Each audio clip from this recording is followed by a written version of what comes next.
Final Four football is nothing new in Aledo, but that is the goal for Mercer County as they look to enter the semifinals for the first time since becoming Mercer County High School.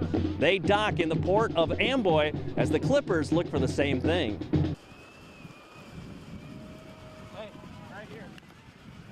An early red zone turnover by Mercer County sets the table for Amboy, and the Clippers convert from the 2-yard line. Cooper Nelson scores. It's 7-0 Amboy.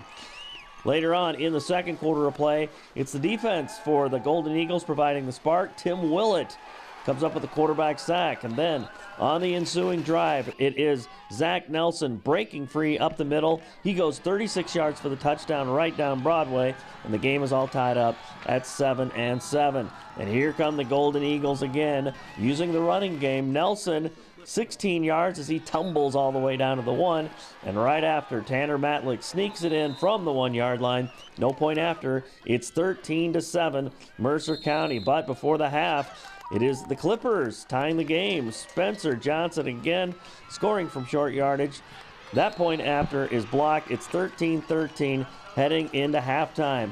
And the Mercer County defense provides a lift in the third quarter as Jesse Snyder comes up with the fumble recovery at the 36-yard line. On the ensuing drive, the Golden Eagles face 4th and 6. Matlick keeps it around the left side. He picks up 16 yards to move the sticks. A few plays later, there is Snyder as he goes 12 yards off tackle into the end zone, and the Eagles lead 20-13. But here come the Amboy Clippers in that fourth quarter of play. Tyson Powers on 3rd and long somehow threads the needle. Jordan Ernst has it in the end zone, and it's 20-19. Lining up for the extra point, but it is a fake, and Powers tosses to a wide open receiver, and just like that, it is 21-20 Amboy Clippers as we come down the stretch. And the Mercer County Golden Eagles go to work. That is Matlick with the pass to Tyson Nylene as they chip their way down the field. Later on the move again through the air as Matlick connects with Nelson. That is a 14-yard gainer, and they want the big play. Soon after they get it, as Matlick connects with Devin Morford, and he turns, and no one is on him as he dashes 54 yards to the end zone. Just like that, Mercer County is on top, 26-21. And it is Mercer County's defense trying to get the stop, and they get more than that as Austin Rooth comes up with the pick, make that a pick 6, and he goes the distance for the touchdown. And the Mercer County Golden Eagles advance on with a 33-21 win, sending them into the Final Four. We're making men, aren't we? Yep, I think so. You know, we face some adversity and you got to battle. We battled. Lost a kid to a broken leg, lost a kid to being ejected in the same position, and we battled. I'm proud of these kids. You know, they do a lot. They do a lot for us. This is what it is. Hey, Todd. You're down with 7 minutes to go or whatever, too, right? Hey, I don't think we practiced something like that, but we practice putting ourselves in a negative spot. And these kids know how to respond, you know. They got to work at it. Amboy, hats off to them. They played a great football game. I was happy to win out in the end. Where does experience fit in and tradition, you know, as they've seen this going on for years with the big brothers and stuff? Yeah, you know, there's a mystique, you know, there's an aura around this program, around these kids.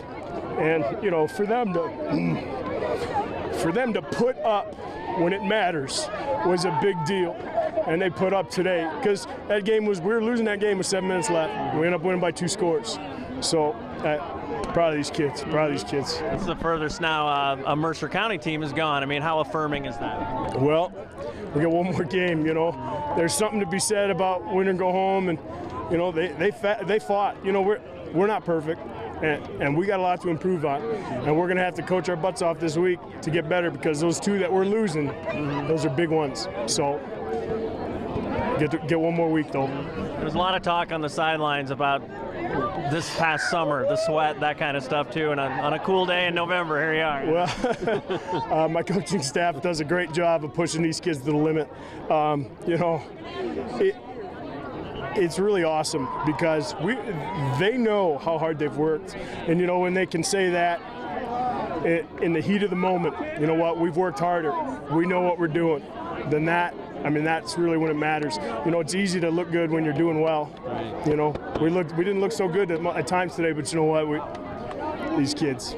Obviously, Matlick could just pinpoint to do on that last drive. Yeah, he's a special talent, special kid. You know, when you've got that, you've got a pretty good shot at doing some good things. Zach Nelson was huge in the running game. Caught a very nice pass here in the fourth quarter. I thought the offensive line overall did a pretty good job. They're pretty good up front, and our kids, you know, they responded when they had to. Final four, too, right? Wow. Sounds pretty good. You know, I was there with York High School in '06. My head coach was Bill Leck at that point in time, and, you know, it'd be real sweet to get a win. I don't know who we're playing. I don't know where we're playing, but we get another week. Proud of these kids. Proud of these kids. It's an awesome feeling, but, you know, coming off a great game like this, we got to be prepared and get ready to practice, have another good week of practice on Monday. You know, we can't just focus on one game, this game, and let it reminisce on it for too long. We got to be ready to work on Monday. You guys are down with about 7 minutes to go, and you end up winning by 2 scores. I mean, talk about that resiliency of your team, that you got it done offensively, and then the big defensive play. That was awesome. You know, we just came together as a team. We played Golden Eagle football for 4 hard quarters, and good things happen when you play hard all 4 quarters. Was this a pivot in the season? Obviously, you're still playing, but I mean, did something really happen growing up-wise with this team? You know, the seniors, we didn't want to go out. You know, we told ourselves this ain't going to happen, and we're going to keep playing, you know, and that's what we wanted, and we really showed heart, and we just got it done somehow. What about that last scoring drive? Obviously, they knew you were going to be passing. I mean, and your accuracy was great, and you just chipped away at those guys, and the receivers were making plays, and the guys were holding blocks. That was one of the best drives of my life. I mean, I was on point, and our receivers did a great job, and our offensive line did a tremendous job blocking and keeping them off me. This is a long time coming for you. I mean, it's been fun to watch you grow up too, and now that you're in the Final Four, I mean, kind of pinching yourself at the same time. Yeah, kind of. It's definitely 3 years of good hard work, and I guess it's all paid off. What do you love about this team? You know, what do you love? We don't give up ever. You know, last week we were facing a very good Rockford Lutheran team, and we knew it wasn't going to be easy, and we got the win. And today we were down in the fourth quarter, and we just didn't give up, and we knew what we had to do to get the win. We just kept telling each other that stay with it, that it's going to be a new ball game after half because it was tied. So we kept on telling everyone that not to be down and that we can still pull through this pretty easily. You guys could have caved in, you know, when they had the 2-point conversion. But what was going on the sideline? What's going on in the huddle as you faced that long drive? We just kept telling everyone that we can score one time when we got it again. We got the lead again. So told the line to get off the ball hard, and we'll do the rest. How did the game turn? I mean, it was just kind of this chess match for 3.5 quarters, and all of a sudden there's just so much going on. Yeah. Austin Rooth's interception was a big key play because we were looking for a turnover there to get the game down. And yeah, he intercepted and scored for us, so that really changed the game for us. How affirming a win is this for Mercer County High School compared to Aledo High School? You know what I'm saying? Like, you got further than anybody since the name changed. Yeah, it's started a new tradition for us. So all the future MC Golden Eagles players will be looking up to us, saying that we want just to be like them. How meaningful are these times in your life? The way that you guys are winning games now too, and to be around your buddies. Yeah, it's a lot. It's a thing you remember for the rest of your life, and when you're 25 years from now, you'll be talking about it with your guys. What's the key as you face the Final Four, no matter who it is?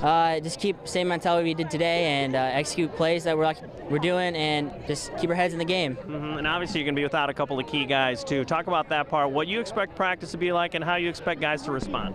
I expect we're going to have to rely on our backups, which they did an exceptional job tonight. So we're pretty proud of them for stepping up and getting the game done for us. So this week, we're going to have to work them and get them back up to their first starter spot, so work hard on them. And obviously the work began about a year ago for you guys. So talk about that part, how satisfying and motivating it is that all this has brought you guys to a pretty special place. Yeah, last year we lost the quarterfinal, so it really gave us a mentality this year that we're going to go farther than that, and we kept telling each other that we want to make it past the quarterfinals, and that's one of our goals. So yeah, we're pretty proud to fulfill that. Great job.